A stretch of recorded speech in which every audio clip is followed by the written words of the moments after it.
Inaatake ba ng mga peste at insekto ang iyong mga halaman? Nawala ng mga pananim at mahinang ani? Nagtatanim ba ang iyong pamilya ng durian, paminta, kasoy, orange, tangerine, langka, suha o panandali ang halaman tulad ng mga gulay na palaging inaatake ng mga insekto? Pagtubigo sa pananim, mabilis na nalalanta ang mga batang halaman.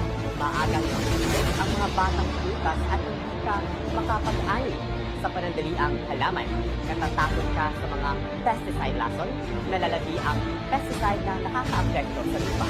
Mga makapagkukunan ng tubig at kapaligiran, naghahanap ka ba ng pinakamainam na solusyon para sa pag-aalaga ng halaman na environmental friendly? Then, pagkatapos ay pinapanood mo ang tamang video. Huwag magmadali upang laktawan ito dahil ngayon ay papakilala ko sa inyo ang isang pinakamalakas na pamatay insekto na pinagkakatiwalaan ng mga tao nitong nakaraang panahon.